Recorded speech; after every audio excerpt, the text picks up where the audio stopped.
Good evening. And today I want to look at the latest legal defeat of Stephen Yaxley Lennon, Tommy Robinson, to use his nom de guerre.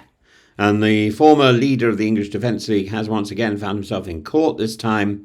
Once again, he has found no comfort there.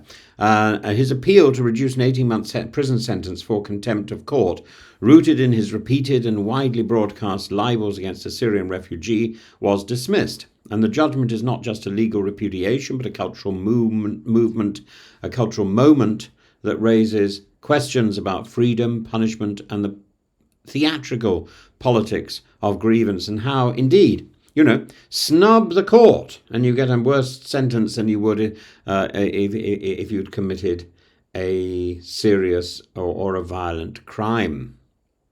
And what's happening to Tommy Robinson has parallels in what happened to Julian Assange, and I think it creates a very bad image for Britain.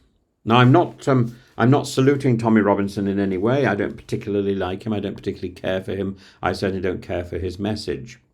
But the facts: Yaxley Lennon was jailed in October 24 after breaching a High Court order forbidding him from repeating false and defamatory claims against Jamal Hijazi, a Syrian refugee whom Robinson had wrongly branded a violent thug. Mr. Hijazi has already won a libel case against him in 2021. But Robinson, never a man to let truth obstruct a narrative, continued to repeat the allegations across broadcasts, rallies, social media, most notably in a documentary provocatively titled Silenced, shared by the likes of Andrew Tate and viewed over 44 million times, screened in Trafalgar Square. When courts issued a clear order, do not repeat this lie, Robinson chose to interpret that as a challenge rather than a command. He thumbed his nose, quite literally, at the authority of the judiciary. Now incarcerated at HMP Woodhill, a Category B prison in Milton Keynes, Robinson appealed the sentence, claiming that his solitary confinement was deteriorating his mental health. And his legal team, who led to a deterioration in his mental health, and his legal team argued that his segregation, mandated for his own safety, apparently, was tantamount to psychological harm. I agree. And he cites ADHD, PTSD, limited DVDs, reduced phone access, and in what was perhaps the most poignant grievance, that he could no longer watch GB News. One might wonder whether the denial of Dan Wootton, though of course he is no longer on GB News, but I suppose Dan Wootton is also blocked. Poor man. I recommend Dukalax. But Dan Wootton, being denied Dan Wootton constitutes a cruel and unusual punishment. But the Court of Appeal remained unmoved by the appeals to free Dan Wootton. Lady Chief Justice Baroness Carr, alongside Lord Justices Edis and Warby, ruled that the conditions of his detention were entirely consistent with what the sentencing judge had foreseen. I can't see that's the case, surely. Surely a sentencing judge doesn't condemn somebody to solitary confinement. They rejected new psychiatric evidence, stating that it fell far short of the standard needed for a criminal appeal. They concluded with judicial precision that even if Robinson's complaints were taken at their highest, they failed to meet the threshold for intervention.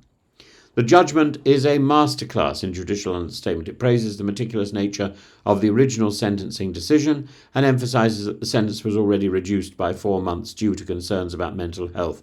It's worth noting that Robinson had admitted 10 separate breaches of the court order.